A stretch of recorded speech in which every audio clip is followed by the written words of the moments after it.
All right, kids, welcome to the Business A2 orientation class, orientation session. Sir, Business A2 की अगर हम बात करें, बिजनेस A2 की अगर हम बात करें, तो सबसे पहले हमें यह देखना होता है कि बिजनेस A2 का सिलेबस क्या है. What is the syllabus of business A2. हम बिजनेस A2 की अगर बात करें तो सबसे पहले हमें बिजनेस A2 का सिलेबस देखना होता है. तो अंडरस्टैंड कीजिएगा सर, बिजनेस A2 का सिलेबस गौर से देखिएगा, नोट कीजिएगा, बिजनेस एएस के सिलेबस से ही कैरी फॉरवर्ड होता है. बिजनेस A2 का सिलेबस बिजनेस एएस के सिलेबस से ही कैरी फॉरवर्ड होता है. बिजनेस A2 में भी हमारे पास सिलेबस में 5 सेक्शंस होते हैं, 5 सेक्शंस. जैसे हमने अपनी एएस की ओरिएंटेशन में अंडरस्टैंड किया था कि सर, एएस की क्लास में अपने ये ओरिएंटेशन में देखा था कि सर हमारे पास 5 सेक्शंस होते हैं. हमारा पूरा सिलेबस 5 सेक्शंस में डिवाइडेड है. वो 5 सेक्शंस बिजनेस के 5 मेजर डिपार्टमेंट्स हैं, 5 मेजर रिस्पॉन्सिबिलिटीज हैं. तो इसी तरीके से बिजनेस A2 का सिलेबस भी 5 सेक्शंस में डिवाइड होता है. और आपको मैं ये बात मजे की बताऊं कि सर, वो 5 सेक्शंस हमारे पास, गौर से देखिएगा, same as it is business AS से कैरी फॉरवर्ड होते हैं. वो 5 सेक्शन सेम हमारे पास बिजनेस एएस से कैरी फॉरवर्ड होते हैं. जो हम बिजनेस एएस में 5 सेक्शंस पढ़ते हैं, नोट कीजिएगा सर, वही 5 सेक्शंस हमारे पास A2 में, यही 5 सेक्शंस हमारे पास A2 में कैरी फॉरवर्ड होते हैं. मैं वही 5 सेक्शंस यहां पर आपके सामने कॉपी कर रहा हूं. ये देखिएगा, हमने एएस की ओरिएंटेशन में ये चेक किया था कि सर, बिजनेस एएस में 5 सेक्शंस होते हैं: business and it's environment, human resource management, marketing, operations management and finance and accounting. Understand कीजिएगा, यही 5 सेक्शंस हमारे पास A2 में भी आ जाते हैं. तो सर, A2 में जो हमारे पास चैप्टर्स हैं, sir, business and it's environment में पहले सेक्शन में हमारे पास 2 चैप्टर्स होते हैं. पहले सेक्शन में हमारे पास 2 चैप्टर्स होते हैं. अच्छा, अंडरस्टैंड कीजिएगा, इस बात को फोकस कीजिएगा.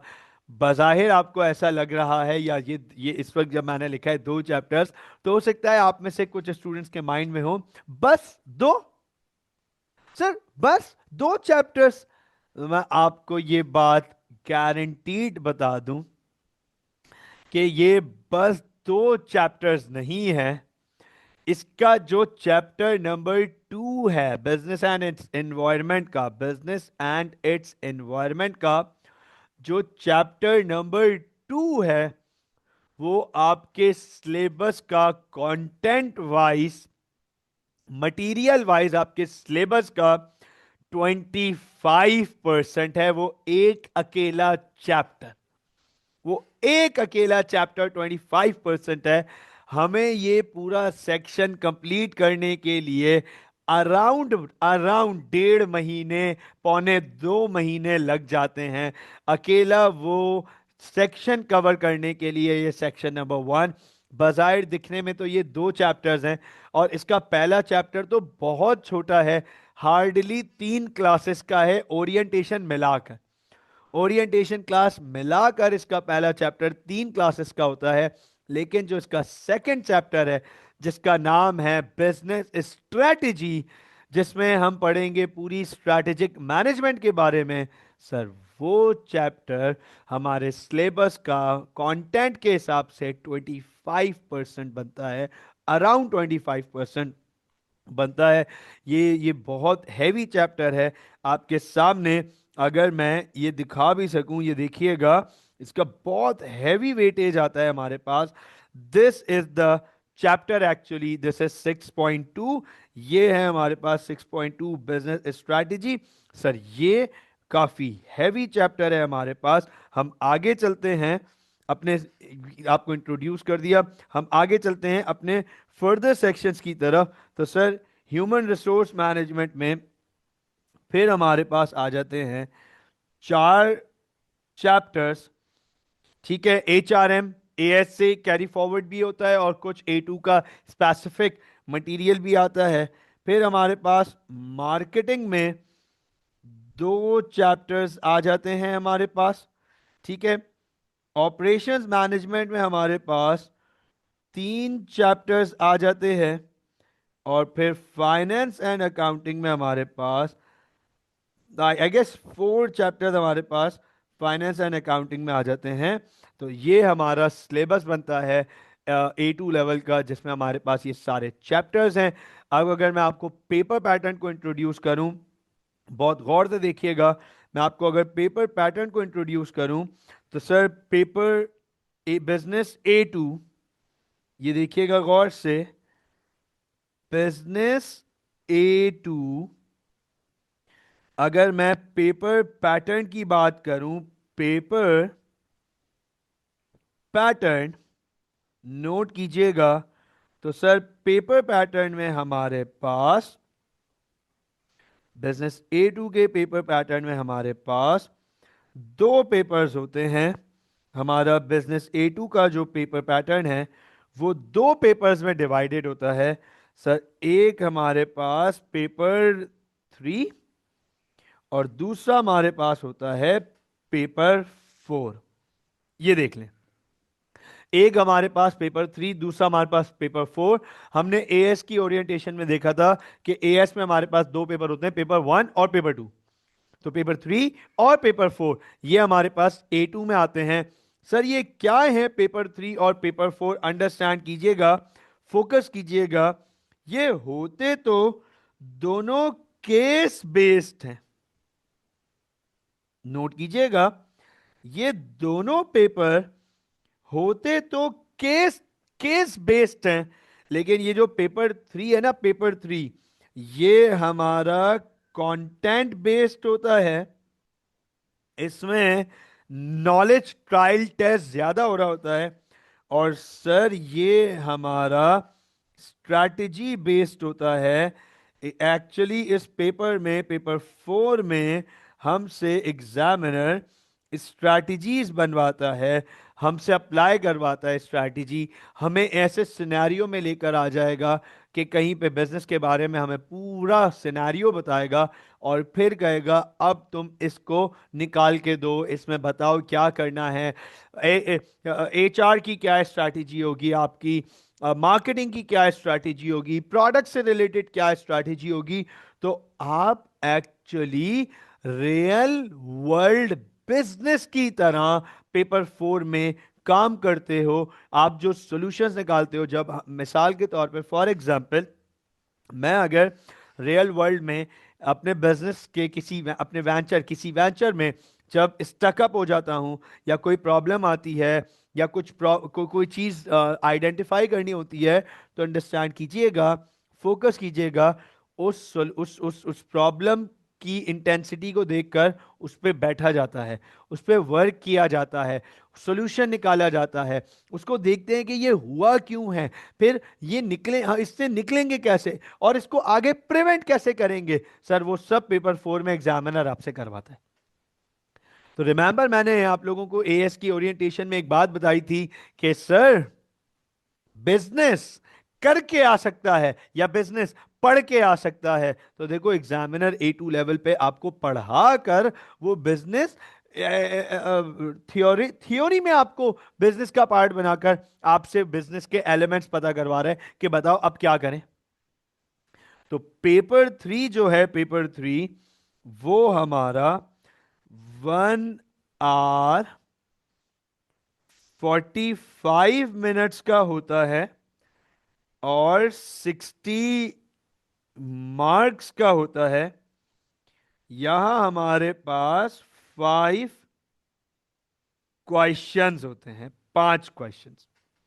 हमारे पास पेपर 3 जो है वो 1 hour 45 minutes का होता है, 60 मार्क्स का ये पूरा पेपर होता है, 5 क्वेश्चंस होते हैं ऑल कंपल्सरी, सारे सवाल कंपल्सरी क्वेश्चंस होते हैं। 5 क्वेश्चंस, ऑल 5 क्वेश्चंस कंपल्सरी होते हैं हमारे पास।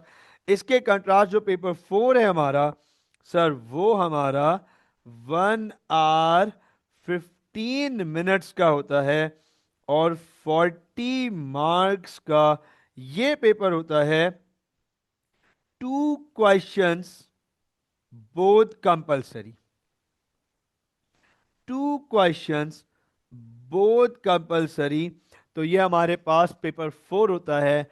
नाउ ये है आपके पेपर का इंट्रोडक्शन, पेपर 3 और पेपर 4 का आपके सामने इंट्रोडक्शन बता दिया। आपको बता दिया कि पेपर 3 में क्या होता है, पेपर 4 में क्या होता है, दोनों में डिफरेंस क्या है। इससे पहले कि मैं आपको आपके सिलेबस की तरफ लेके जाऊं, एक बात बहुत इंपॉर्टेंट करना चाहूंगा, फोकस कीजिएगा, गौर से देखिएगा।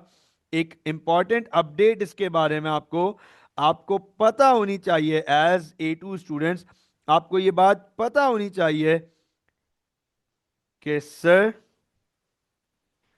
ये जो हमारा पेपर है, जो पेपर आप इस वक्त देख रहे हैं अपनी स्क्रीन्स पे, अंडरस्टैंड कीजिएगा, ये जो आपका पेपर है, ये अप टू 2023, 2023 मई जून तक, 2000, आवाज आवाज, इज इट ऑडिबल नाउ? वैसे दोनों ने, तीनों ने मैसेज किया, इधर आवाज रुक गई। Is it now audible? Is it audible now? Okay Maryam, okay Saad, Shayan बेटा, is it audible now? Okay, perfect perfect perfect. चलें, तो up to 2023 guys, up to 2023 पुराना पेपर पैटर्न चलता था हमारे पास। 2023 के बाद ये नया पेपर पैटर्न है जिसमें पेपर 3 और पेपर 4 है हमारे पास। 2023 तक बिजनेस A2 में, 2023 तक बिजनेस A2 में एक ही पेपर होता था, सिंगल पेपर, जिसका नाम था पेपर 3, जिसका नाम था पेपर 3। राइट, तो अंडरस्टैंड कीजिएगा, ये 2023 तक आपका एक ही पेपर होता था, पेपर 3। 2023 मई जून के बाद, मई जून के बाद 2024 अक्टूबर नवंबर, 2000 2023 अक्टूबर नवंबर, 2024 मई जून, 2024 अक्टूबर नवंबर एंड 2025 मई जून, आपके ये दो पेपर स्प्लिट हो गए। वरना उससे पहले ये एक ही पेपर होता था। एग्जैक्टली, एग्जैक्टली साद सर, सेम लाइक अकाउंटिंग, जैसे अकाउंटिंग में भी आपके A2 में एक ही पेपर होता था पहले, अब दो पेपर होते हैं। और अकाउंटिंग का उन्होंने पेपर पैटर्न डिवाइड कर दिया, बिल्कुल ऐसे ही आपके बिजनेस में भी पहले एक पेपर होता था, अब उन्होंने बिजनेस के उस पेपर 3 को दो हिस्सों में डिवाइड कर दिया। आपको पहले पेपर 3 जो है ना, पेपर 3 वो आपको कंटेंट एंड स्ट्रैटेजी बेस्ड मिलता था।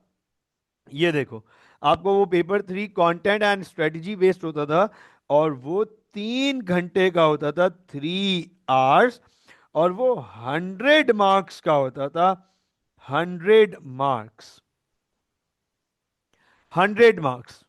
तो अब आप नोट करो, यही 3 आवर्स को उन्होंने स्प्लिट कर दिया 1 आवर 45 मिनट्स में एंड 1 आवर 15 मिनट्स में, और आपके 100 मार्क्स को स्प्लिट कर दिया 60 मार्क्स में और 40 मार्क्स में। तो आपको ये बताने का क्यों मकसद है सर, नए पेपर पैटर्न पे जब हम आ गए हैं तो पुराने पेपर पैटर्न को बताने का क्यों मकसद है? क्योंकि बेटा जो प्रैक्टिस हम करेंगे वो पुराने पेपर से ही करेंगे, नए पेपर से तो करेंगे ही करेंगे, लेकिन पूरी प्रैक्टिस करने के लिए तो पीछे भी जाना पड़ेगा। तो 2023, 2022, 2021, 2020, 2019, 2018 वो वाले पेपर्स भी निकालने पड़ेंगे। तो सर वहां तो आपको पेपर 3 मिलेगा। तो अंडरस्टैंड कीजिएगा, वहां पे सेक्शन ए, वहां पे सेक्शन ए पेपर 3 को रिफ्लेक्ट कर रहा होगा। इस पेपर का जो सेक्शन ए था वो आपका पेपर 3 बन गया, और इस पेपर का जो सेक्शन बी था वो आपका पेपर 4 बन गया। तो ये आपको जब पता होगा तो आपके लिए ये अटेम्प्ट करना ज्यादा आसान हो जाएगा। आपको पता होगा कि ओके कोई हर्ज नहीं है, मैं पेपर 3 जो पुराने अटेम्प्ट कर रहा हूं या कर रही हूं, उसी में से सेक्शन ए में से पेपर 3 और सेक्शन बी में से पेपर 4 ड्राइव हुआ है हमारे पास। तो ये पेपर पैटर्न है, you should be aware of this. I hope that you are very much aware now, very much clear. आपको ये सारी चीजें क्लैरिटी के साथ पता चल गई हैं। यस प्लीज बताएं जरा, are we good to start our topic and syllabus now? Yes, please. Are we good to start our topic and syllabus now? Perfect, perfect, perfect. तो अपने बिजनेस A2 लेवल को इंट्रोड्यूस करते हैं। Understand कीजिएगा। Remember Maryam and Shayan, हाँ, Maryam and Shayan, हमने जो अपने एक्सेलरेटेड का जब इंट्रोडक्शन लिया था, तो यहां पर मैंने आपको कितना डिटेल में बिजनेस के एक बहुत बड़े एलिमेंट के बारे में बताया था कि सर बिजनेस में कितनी इंपॉर्टेंट चीज होती है डिसीजन मेकिंग। अंडरस्टैंड कीजिएगा। अगर मुझसे कोई स्टूडेंट A2 लेवल पर आके ये पूछता है कि sir what do you suggest, which word will represent the entire business at A2 level, sir वो एक वर्ड बताएं जरा, वो एक टर्म बताएं जरा जो आपको लगता है कि A2 लेवल पे बिजनेस को रिप्रेजेंट करेगा। तो मैं कहूंगा वो एक वर्ड जो A2 लेवल पे बिजनेस को रिप्रेजेंट करेगा, पूरी बिजनेस A2 की समरी देगा, वो है स्ट्रैटेजी। वो है स्ट्रैटेजी। और आपको मैं बताऊं स्ट्रैटेजी कितनी इंपॉर्टेंट होती है, स्ट्रैटेजी की क्या इंपॉर्टेंस है। अंडरस्टैंड कीजिएगा। गुड स्ट्रैटेजी, गुड स्ट्रैटेजी, पहले तो सवाल ही आ जाता है कि सर ये स्ट्रैटेजी क्या होती है। तो sir strategy is the moving on plan, plan moving forward, कि हम आगे क्या करने जा रहे हैं, उसे स्ट्रैटेजी कहते हैं। हम इसको कैसे रिस्पॉन्स करेंगे, उसे स्ट्रैटेजी कहते हैं। तो in simple terms strategy is the plan और वे आउट मूविंग फॉरवर्ड, आगे कैसे जा रहे हैं, कैसे जाएंगे, क्या प्लान है, क्या वे आउट है, उसे स्ट्रैटेजी कहते हैं। अंडरस्टैंड कीजिएगा इस बात को। Strategy, a good strategy can bring huge success to your business. A poor strategy can bring failure to your business or can make your business suffer. Strategy, way out लेके चलना, आगे का सोचना कि हम आगे क्या करने जा रहे हैं। तो अंडरस्टैंड कीजिएगा। आपको चंद एग्जाम्पल स्ट्रैटेजी से रिलेटेड बताता हूं, चंद एग्जाम्पल्स स्ट्रैटेजी से रिलेटेड बताऊंगा। अलग अलग बिजनेसेस की अलग अलग स्ट्रैटेजी पे बात करेंगे। फोकस कीजिएगा, अंडरस्टैंड कीजिएगा। सर हमारे सामने एक बड़ी जबरदस्त एग्जाम्पल आ जाती है दुनिया के चंद बड़े ब्रांड्स में से, मतलब दुनिया के चंद सबसे बड़े ब्रांड्स में से एक एग्जाम्पल आ जाती है नेस्ले। एक एग्जाम्पल आ जाती है हमारे पास नेस्ले। अंडरस्टैंड कीजिएगा। दुनिया के चंद बड़े एग्जाम्पल्स में से एक बड़ी एग्जाम्पल आ जाती है हमारे पास नेस्ले। अंडरस्टैंड कीजिएगा। सर नेस्ले ने अपनी लाइफ में ये एक स्ट्रैटेजी, एक प्लान, एक वे आउट मूविंग फॉरवर्ड ये रखा कि सर वो ऑलमोस्ट हर इंडस्ट्री में ऑपरेट करने का सोच रहे हैं। वो ऑलमोस्ट हर इंडस्ट्री में ऑपरेट करने का सोच रहे हैं। नेस्ले, आपको पता है they are operating in far so many industries. Beverage में वो हैं, पानी वो बना रहे हैं, ड्रिंक्स वो बना रहे हैं, जूसेस वो बना रहे हैं। मिल्क में वो हैं, अच्छा पाउडर मिल्क में भी हैं और टेट्रा मिल्क में भी हैं, लिक्विड मिल्क में। कॉफी वो बना रहे हैं, चॉकलेट्स वो बना रहे हैं, ब्रेकफास्ट सीरियल्स वो बना रहे हैं। ठीक हो गया ना। तो आप अंडरस्टैंड करो, उसके बाद नेस्ले ब्यूटी प्रोडक्ट्स में भी ऑपरेट कर रहा है डिफरेंट ब्रांड नेम्स के अंडर, बट ये आता सब नेस्ले के अंडर है। तो नेस्ले तो ब्यूटी प्रोडक्ट्स में भी है, अपना चाइल्ड प्रोडक्ट्स में भी है, बच्चों के किड्स प्रोडक्ट्स में भी मौजूद है। तो नेस्ले का ये स्ट्रैटेजी थी कि वो इतनी सारी इंडस्ट्रीज में ऑपरेट करेगा, अपने रिस्क को मिनिमाइज कर देगा, खत्म कर देगा। एक इंडस्ट्री काम नहीं करेगी, बाकी इंडस्ट्री से कमा लेंगे। दो इंडस्ट्री नहीं काम करेंगी, बाकी इंडस्ट्री से काम कर लेंगे। 50 इंडस्ट्री में ऑपरेट करो, कोई एक इंडस्ट्री बूम कर गई, हमारे पूरे बिजनेस का पैसा बाहर आ गया। स्ट्रैटेजी, इसे कहते हैं स्ट्रैटेजी। मूविंग ऑन, किस तरीके से आगे चलना है, वे फॉरवर्ड प्लान आउट किया है हमारा, स्ट्रैटेजी। इसी तरीके से अगर मैं एक बिजनेस की एग्जांपल लूं, नोट कीजिएगा, क्या एग्जांपल है इसकी, Google. One of my favourite business Google. मतलब ये बिजनेस में एक पूरा केस स्टडी है गूगल। अब आप अंडरस्टैंड करो, और गूगल को पता है इतनी एडमिरेशन पूरी दुनिया में क्यों मिलती है? सर गूगल जो है वो 2006 में तो एस्टेब्लिश हुआ था। गूगल जो है पूरी दुनिया में 2000 okay, Saad is saying sir Nestle की इतनी गंदी कॉफी। देखो मैं भी इस बात पे डिबेट नहीं कर रहा कि नेस्ले की कॉफी गंदी या अच्छी, लेकिन अंडरस्टैंड कीजिएगा पूरी दुनिया में नेस कैफे का एक बहुत बड़ा नाम है। सर नेस कैफे का पूरी दुनिया में एक बहुत बड़ा नाम है, और खास तौर पे इस बात को अंडरस्टैंड करना, कॉरपोरेट सेक्टर में।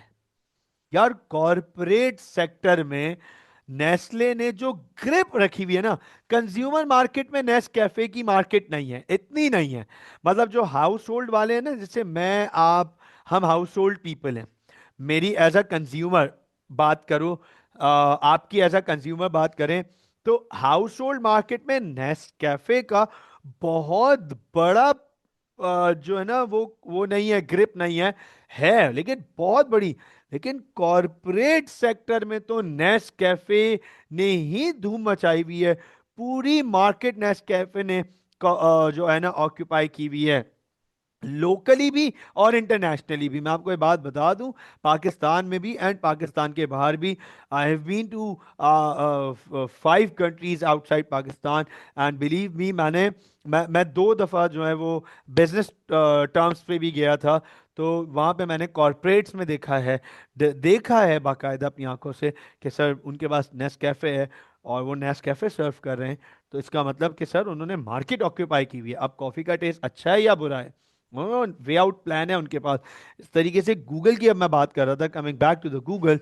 सर गूगल को क्यों इतनी एडमिरेशन पूरी दुनिया में मिलती है? सर गूगल स्टैब्लिश हुआ था 2006 में, 2006 में, and you know by 2011, by 2011 Google became the world's number 1 business. पूरी दुनिया का सबसे बड़ा बिजनेस जो है वो बन चुका था 2011 में, पूरी दुनिया का सबसे बड़ा business, just under 5 years, just under 5 years. Sir यहाँ सालों लग जाते हैं बिजनेस को सरवाइव कराने में, बिजनेस को स्टेबल करने में सालों लग जाते हैं। गूगल ने 5 साल के अंदर आकर सिर्फ इंडस्ट्री लीडर नहीं बना, पूरी दुनिया का लीडर बन गया। इतनी बड़ी एडमिरेशन है। तो अंडरस्टैंड कीजिएगा, गूगल ने जो स्ट्रैटेजी रखी थी, जो गूगल की स्ट्रैटेजी थी, सर वो एक बहुत बड़ी स्ट्रैटेजी थी, और उस स्ट्रैटेजी का कॉन्सेप्ट था data collection. Data collection, Google को सिर्फ डेटा चाहिए था, मास डेटा चाहिए था। अच्छा अंडरस्टैंड कीजिएगा, गूगल सर्च इंजन से ही स्टार्ट हुआ था, गूगल मेनली सर्च इंजन था। आप मतलब 2006-7 में भी जब गूगल आया था तो सबको पता था कि अगर कुछ सर्च करना है तो गूगल कर लो। उससे पहले याहू ऑपरेट करता था, गूगल से पहले Yahoo was the biggest search engine on the web. और एक टाइम था याहू ने गूगल को खरीदने की भी ऑफर की थी। याहू ऑफर्ड गूगल कि भाई अपना बिजनेस हमें बेच दो, गूगल रिफ्यूज्ड, और गूगल डेटा कलेक्शन पर आया। अब अंडरस्टैंड कीजिएगा, एएस की ओरिएंटेशन में बताई थी ये बात कि गूगल ने एंड्रॉयड खरीदा था। गूगल ने एंड्रॉयड खरीदा था। फोकस कीजिएगा, अंडरस्टैंड कीजिएगा, एंड्रॉयड खरीदने का उनका डिसीजन था, लेकिन स्ट्रैटेजी क्या थी? स्ट्रैटेजी क्या थी? उन्होंने एंड्रॉयड खरीदने के बाद सेलफोन नहीं बनाया। उन्होंने एंड्रॉयड खरीदने के बाद सेलफोन नहीं बनाया, बल्कि सेलफोन बनाने वाली कंपनीज के साथ हाथ मिला लिया कि सेलफोन आपका, एंड्रॉयड हमारा, सॉफ्टवेयर हमारा, आप बेचो, हम मिलके चलाते हैं, सॉफ्टवेयर सर्विस हम प्रोवाइड करते हैं, हार्डवेयर आप प्रोवाइड करो। तो इससे पता है हुआ क्या? इससे पता है हुआ क्या? पूरी दुनिया का डाटा गूगल के पास जमा हो गया। मतलब आपको पता है, मुझे और आपको भी अपने बारे में इतना नहीं पता होगा जितना गूगल को पता होगा अब हमारे बारे में। हम कहाँ जाते हैं, कितना टाइम स्पेंड करते हैं, रूटीन में कहाँ कहाँ जाते हैं, क्या एक्टिविटीज हैं, खाना क्या खा रहे हैं, कहाँ चेक इन किया है। सर ये सब चीजें गूगल को पता है, क्या सर्च कर रहे हैं, क्या ढूंढ रहे हैं, क्या देख रहे हैं, ये सब चीजें गूगल को पता है। तो अंडरस्टैंड कीजिएगा, जो स्ट्रैटेजी थी उसकी डाटा कलेक्शन की, वो स्ट्रैटेजी, वो प्लान था उसका मूव फॉरवर्ड करने का, कि एंड्रॉयड के थ्रू मैं पूरी दुनिया का डाटा कलेक्ट कर लूंगा। अब आप अंडरस्टैंड करो, फिंगर इंप्रेशंस के थ्रू, थंब इंप्रेशंस के थ्रू गूगल के पास हम सबके फिंगरप्रिंट्स भी मौजूद हैं। थंब इंप्रेशन के थ्रू, हार्डवेयर के थ्रू, सॉफ्टवेयर में सेव हो रहे हैं हमारे पास। तो अंडरस्टैंड कीजिएगा, Google has the best data in the world. Google के पास इतना डाटा है, मेटा से भी ज्यादा डाटा गूगल के पास इसलिए है, अंडरस्टैंड कीजिएगा, क्योंकि मेटा तो एप्लीकेशंस है, वेबसाइट्स है, गूगल एंड्रॉयड बेस। तो आपको जब सेलफोन आप खरीदते हो एंड्रॉयड का सेलफोन जब आप खरीदते हो, तो sir Facebook, Instagram, WhatsApp, Snapchat, TikTok, ये सब बाद में बनता है। पहले गूगल आईडी डलती है, जीमेल आईडी, और आप सारी इंफॉर्मेशन बता देते हो कि मैं ये हूँ, यहाँ हूँ, ये नंबर है, ये एज है, ये डेट ऑफ बर्थ है, सब चीज़ें अपने बारे में बता देते हो। और गूगल को ये कनेक्शन भी मिल जाता है। गूगल मैप्स देखो ना, गूगल मैप्स अपडेट होते हैं, ठीक है ना, आपको फौरन बता देगा कि आपकी विसिनिटी में कौन कौन लोग मौजूद हैं। और फिर मेटा ने के साथ इंडोर्समेंट हो गई, तो एम्पल ऑफ डाटा गूगल के पास अवेलेबल है, डाटा कलेक्शन। अब वो जो डाटा गूगल के पास है, वो किंग है पूरी दुनिया का, वो डाटा को पूरी दुनिया के लिए यूज कर सकता है। तो सर ये स्ट्रैटेजी बिजनेस A2 लेवल पे, हम बड़े लेवल पे देखेंगे स्ट्रैटेजी, कि किसी बिजनेस की स्ट्रैटेजी क्या है, वो कैसे काम कर रहा है, वो कैसे चल रहा है, क्या वे फॉरवर्ड है। तो अंडरस्टैंड कीजिएगा, अगर बिजनेस A2 में कोई मुझसे पूछता है कि sir one word that defines the entire business A2, sir that is strategy. ये हमारे पास आपका डिटेल सिलेबस मौजूद है, ये देखिएगा। सर हमारे पास 2 चैप्टर्स सेक्शन 1 में हैं, 4 चैप्टर्स सेक्शन 2 में हैं, 2 चैप्टर्स हमारे पास सेक्शन 3 में हैं, 3 चैप्टर्स हमारे पास सेक्शन 4 में हैं, और फिर 4 चैप्टर्स, सही है, 4 चैप्टर्स हमारे पास सेक्शन 5 में है, फाइनेंस एंड अकाउंटिंग में। तो ये हमारे सारे चैप्टर्स हैं, हमें इनको डिस्कस करना होगा। थोड़ी देर पहले मैंने आपको पेपर से इंट्रोड्यूस किया था, ये रहे हमारे पेपर 3 और पेपर 4। चलें स्टार्ट करते हैं अपने पहले सेक्शन को, सेक्शन 1, जिसका नाम है बिजनेस एंड इट्स एनवायरनमेंट। इसमें 2 चैप्टर्स आते हैं हमारे पास। पहला चैप्टर है external influences on business activity, और दूसरा है बिजनेस स्ट्रैटेजी। स्टार्ट करते हैं अपना chapter number 1, external influences on business activity.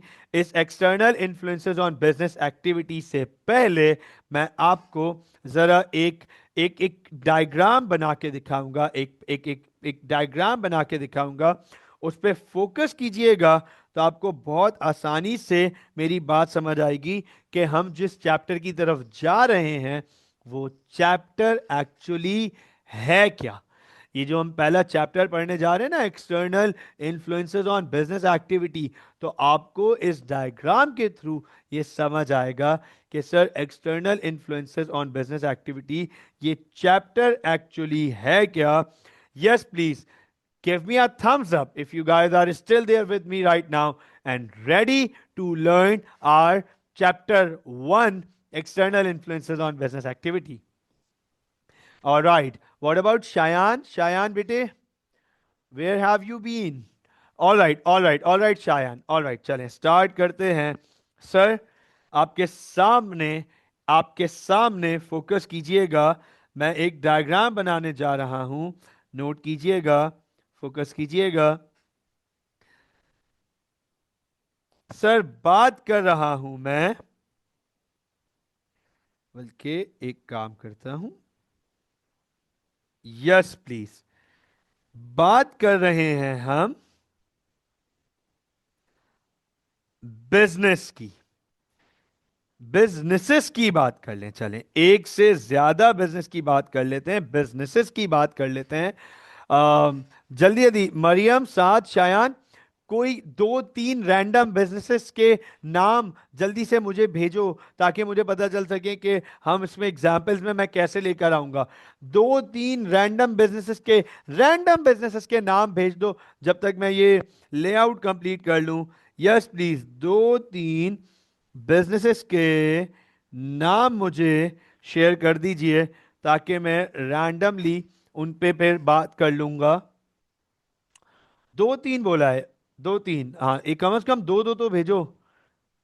बस बस शायन काफी है, शायन काफी है, ठीक हो गया। साद, मरियम कम से कम एक एक और बता दें। ओके साद, ठीक हो गया। और मरियम, मरियम कम से कम एक बिजनेस और बता दें ताकि उससे हम फिर रिलेट कर सकें। अच्छा जी, ये चलो सर्कल बना रहा था, ये ओवल बन गया, लेकिन खैर हो गई, कोई बात नहीं, कोई बात नहीं। सर्कल बना रहा था, ओवल बन गया। अरे वाह यार वाह, ये हुई ना बात, ये कुछ सोलर सिस्टम जैसा बन गया, है ना, ये कुछ सोलर सिस्टम जैसा बन गया। रोटेट हो सकता है ये, अभी मैं चेक करता हूँ इसको, क्या रोटेट कर सकते हैं, नहीं कर सकते, खैर चलें। वेरी गुड मरियम, क्या बात है, जबरदस्त जबरदस्त। ऑल राइट ऑल राइट, चलो भाई, अब अंडरस्टैंड कीजिएगा, फोकस कीजिएगा।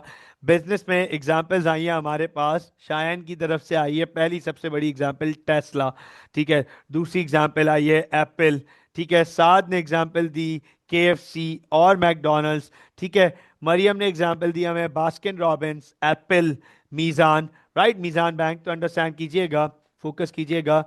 दुनिया में कोई भी बिजनेस है ना, कोई भी बिजनेस, आप बास्किन रॉबिन्स की बात कर लो, आप एप्पल की बात कर लो, मीज़ान की बात कर लो, केएफसी की बात कर लो, मैकडोनल्ड्स की बात कर लो, आप टेस्ला की बात कर लें, राइट। आप दुनिया में जितने भी बिजनेसेस की बात कर लें सर, उन पे दो बहुत बड़े फैक्टर्स काम कर रहे होते हैं, उनके ऊपर दो बहुत बड़े फैक्टर्स काम कर रहे होते हैं। अंडरस्टैंड कीजिएगा सर, एक होते हैं उनके ऊपर काम करने वाले जिन्हें हम कहते हैं, फोकस कीजिएगा, इंटरनल फैक्टर्स।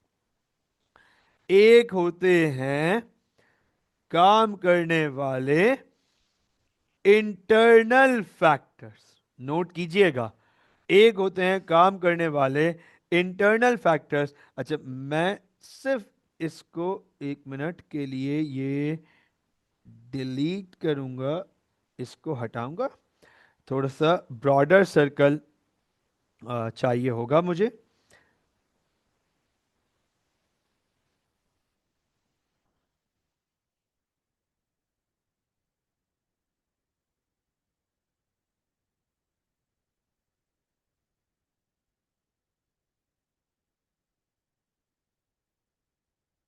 ऑल राइट, ये बेहतर है। सर अब अंडरस्टैंड कीजिएगा, फोकस कीजिएगा।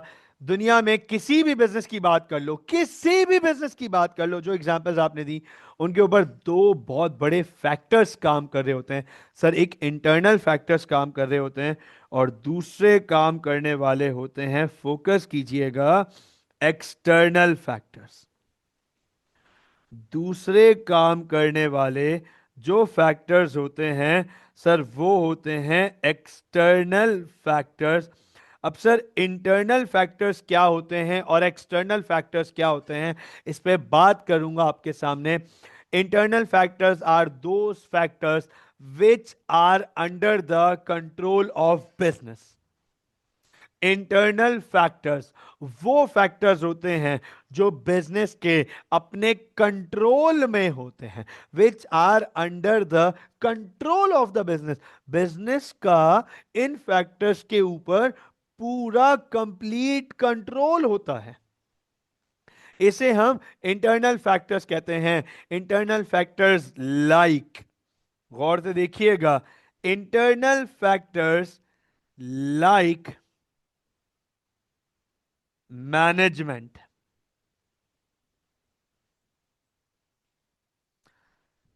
प्रोडक्ट, प्रोडक्ट की क्वालिटी, राइट, वर्कर्स। ठीक हो गया।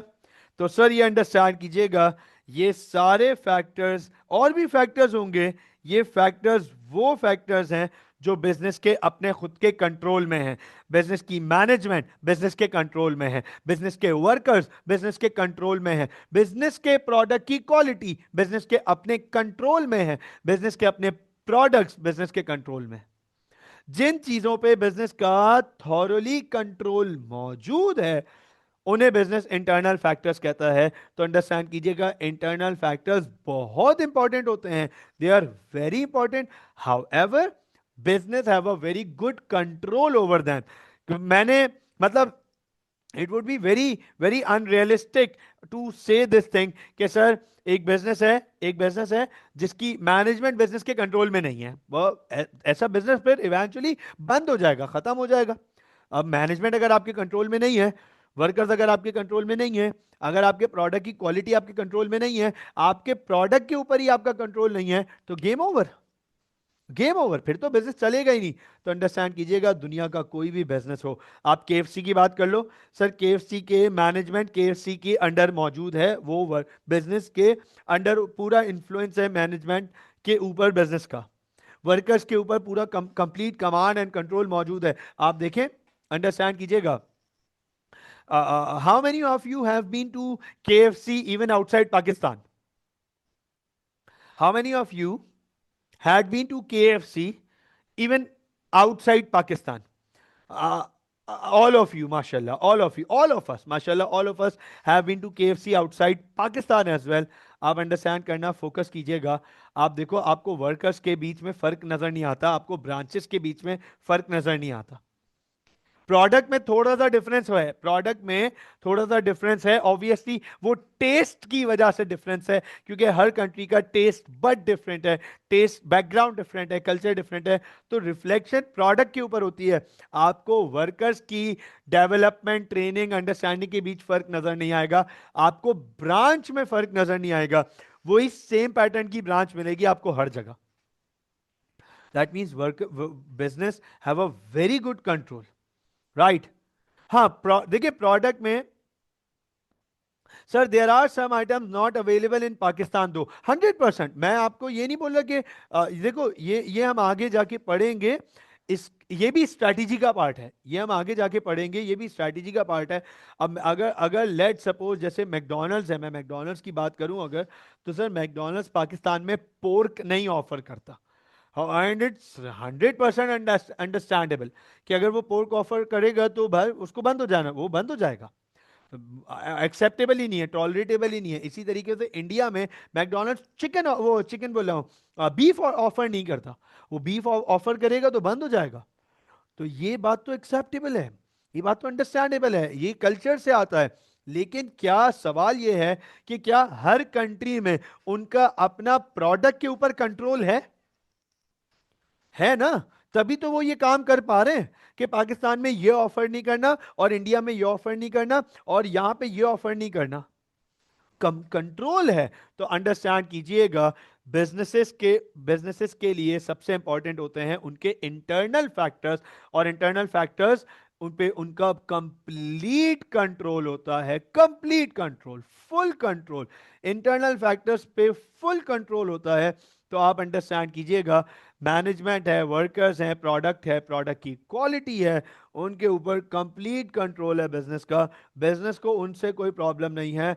अब आप अंडरस्टैंड कीजिएगा, आ जाते हैं हमारे पास external factors. Sir external factors note कीजिएगा, external factors, external are those factors which are outside business control, which are beyond business control, ये बिजनेस के कंट्रोल से बाहर है। एक्सटर्नल फैक्टर्स ये बिजनेस के कंट्रोल से बाहर है, बिजनेस इन्हें कंट्रोल नहीं कर पा रहा, बिजनेस के कंट्रोल से बाहर है, उन्हें हम एक्सटर्नल फैक्टर्स कहते हैं। अंडरस्टैंड कीजिएगा, एक्सटर्नल फैक्टर्स की अगर मैं बात करूं, बल्कि मैं एक काम करता हूं, एक्सटर्नल फैक्टर्स इस तरीके से लिखता हूं कि हम इस पे प्रॉपर बात कर सकेंगे। ये देखिएगा, मैं यहां पे लिख रहा हूं एक्सटर्नल फैक्टर्स।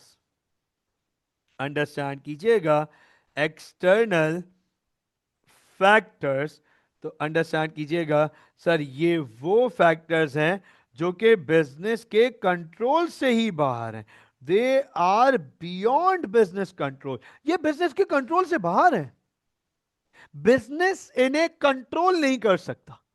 मैनेजमेंट को कंट्रोल कर सकता है, वर्कर्स को कंट्रोल कर सकता है, प्रोडक्ट को कंट्रोल कर सकता है, अपने प्रोडक्ट की क्वालिटी को कंट्रोल कर सकता है। एक्सटर्नल फैक्टर्स इन्हें वो कंट्रोल ही नहीं कर सकता। अब अंडरस्टैंड कीजिएगा, एक्सटर्नल में भी हमारे पास दो फैक्टर्स आ जाते हैं, एक्सटर्नल में भी हमारे पास दो फैक्टर्स आ जाते हैं। फोकस कीजिएगा, गौर से देखिएगा, एक्सटर्नल में भी हमारे पास दो फैक्टर्स आ जाते हैं। सर कौन कौन से दो फैक्टर्स आ जाते हैं, गौर से देखिएगा, मैं अभी आपके सामने एक डिवीजन बनाने जा रहा हूं। हाँ जी, अभी आपके सामने एक डिवीजन बनाने जा रहा हूं। Perfect, perfect.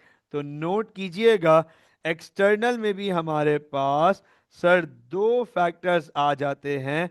कौन कौन से दो फैक्टर्स आ जाते हैं, ये देखिएगा जरा। मैं एक्सटर्नल में दो डिविजन्स बना दिए मैंने आपको, ये लीजिए। सर एक आ जाते हैं हमारे पास एक्सटर्नल में, गौर से देखिएगा, माइक्रो एक्सटर्नल। एक आ जाते हैं हमारे पास माइक्रो एक्सटर्नल, और दूसरे आते हैं हमारे पास macro external.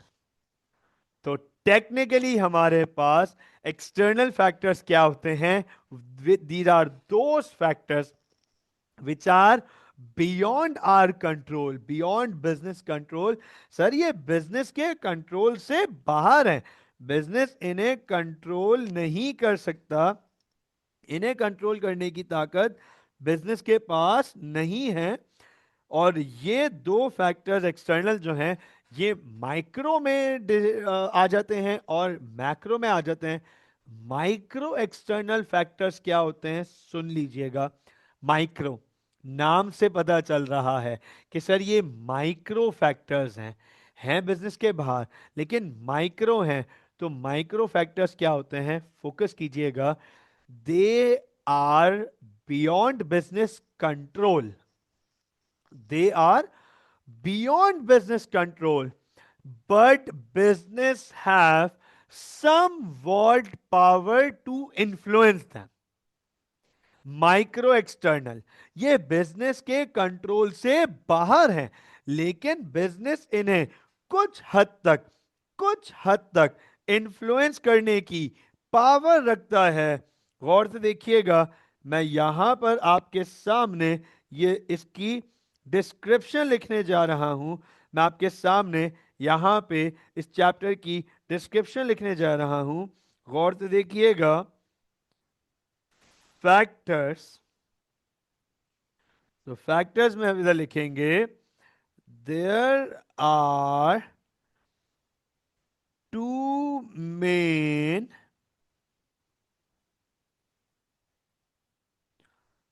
factors that a business needs to concern. Sir दो फैक्टर्स हैं जिन्हें बिजनेस को देखना होगा, किसी भी बिजनेस को इन दो फैक्टर्स को क्रॉस चेक करना होगा। सर सबसे पहला फैक्टर आ जाता है इंटरनल फैक्टर्स। इंटरनल फैक्टर्स, तो इंटरनल फैक्टर्स क्या होते हैं, गौर से देखिएगा। What are internal factors? These are under business control. ये वो फैक्टर्स हैं जिन पर बिजनेस का पूरा कंट्रोल होता है, कंप्लीट कंट्रोल होता है। बिजनेस के पास पूरी अथॉरिटी होती है इनको कंट्रोल करने की।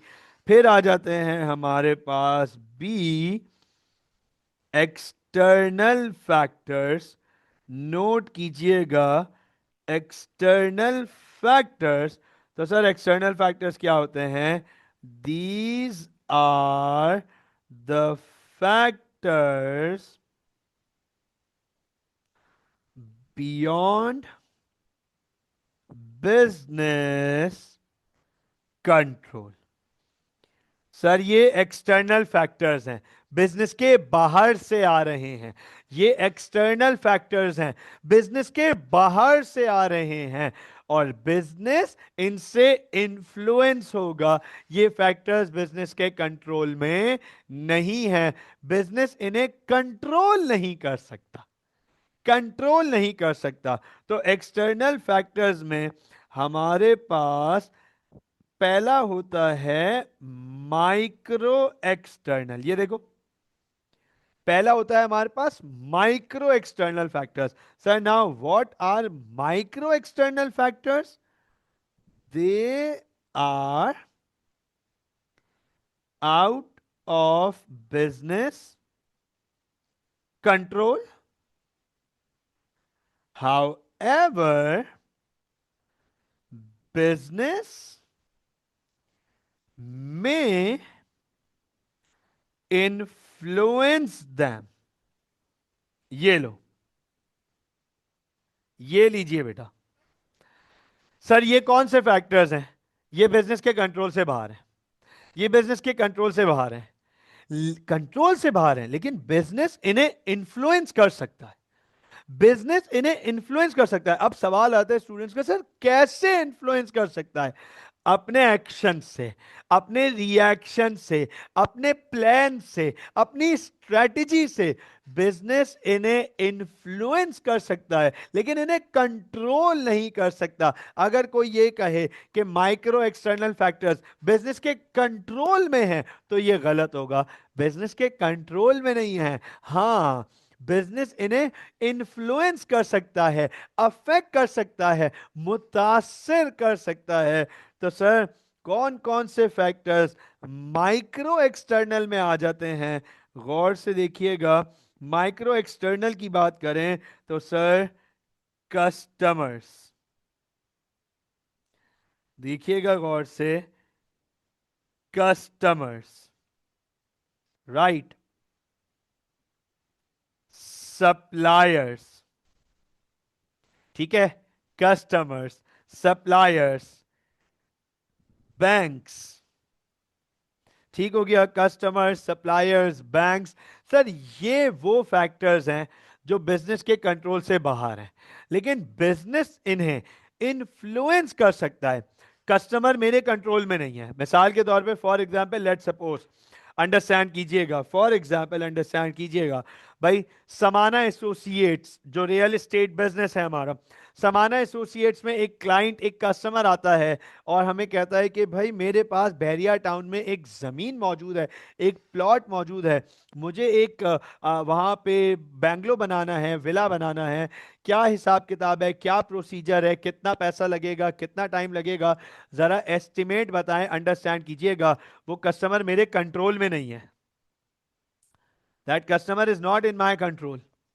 मेरे बिजनेस के समाना एसोसिएट्स की जो मैनेजमेंट है वो कंट्रोल में है, समाना एसोसिएट्स के जो प्रोडक्ट हैं, सर्विस हैं, वो कंट्रोल में है, ठीक है ना। समाना एसोसिएट्स की जो प्रोडक्ट की क्वालिटी है वो कंट्रोल में है, वर्कर्स कंट्रोल में है, लेकिन वो क्लाइंट, वो कस्टमर कंट्रोल में नहीं है।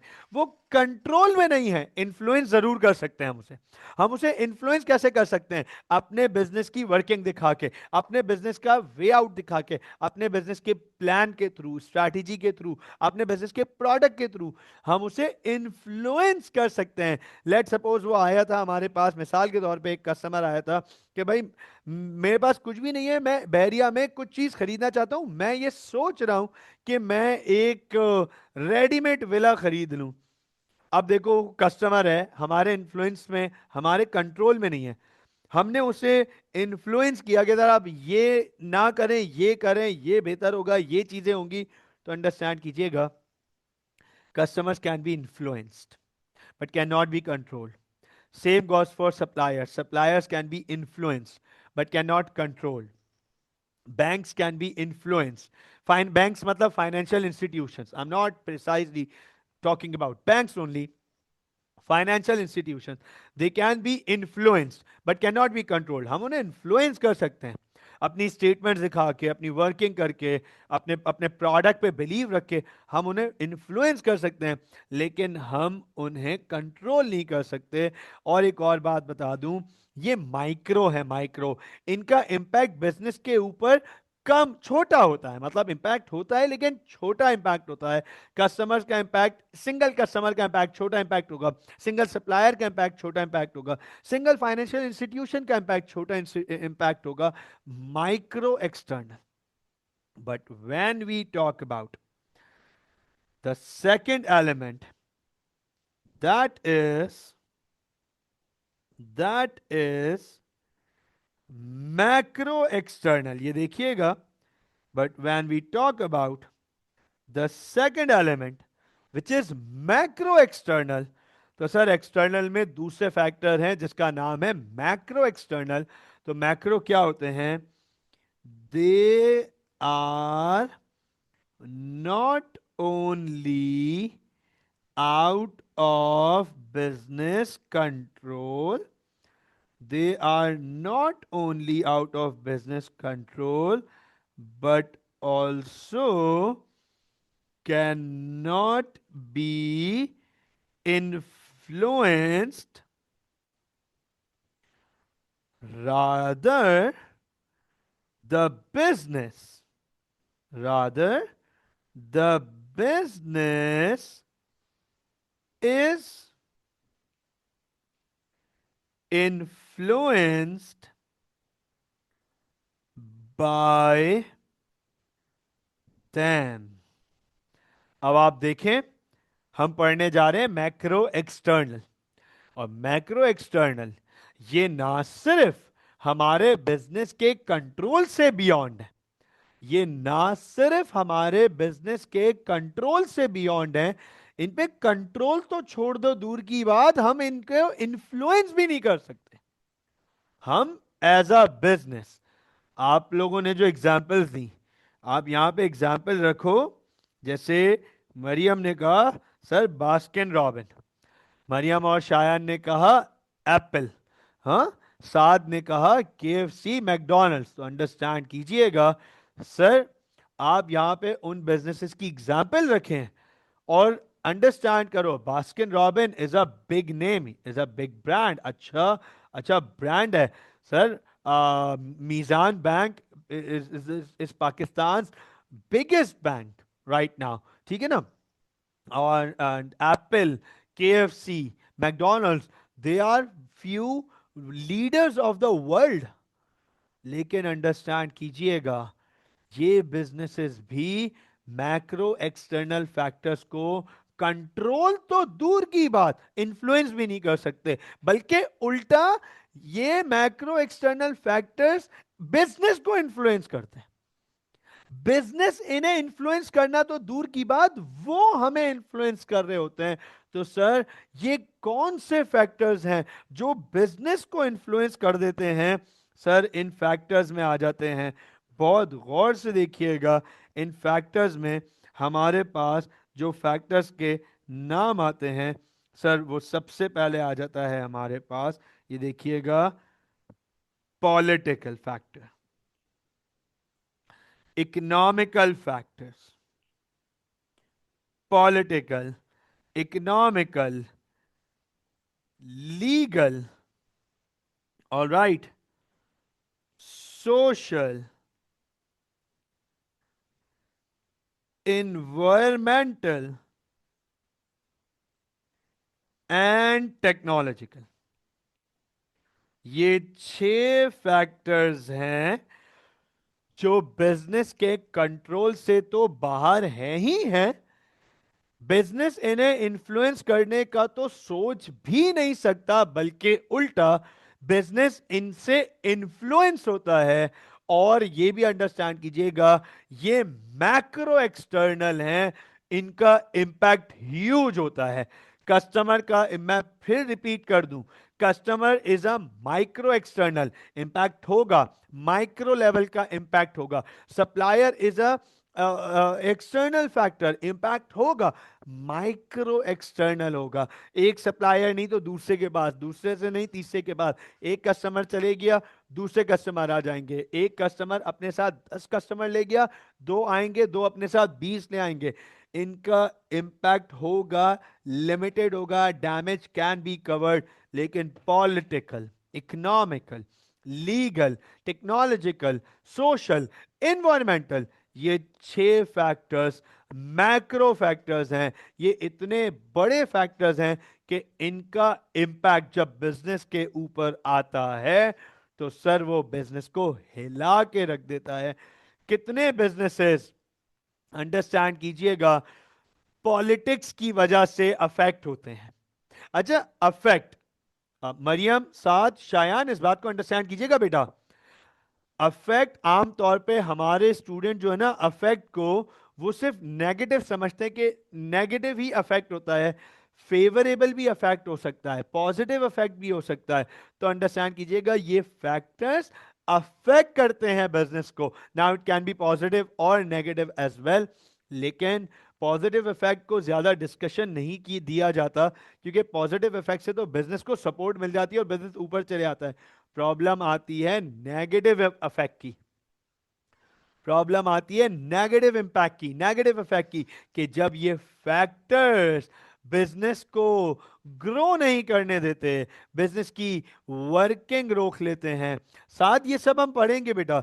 अच्छा, साथ इज आस्किंग सर पॉलिटिकल, ये इकोनॉमिकल, सोशल, एनवायरमेंटल, इन सब में डिफरेंस तो बताएं।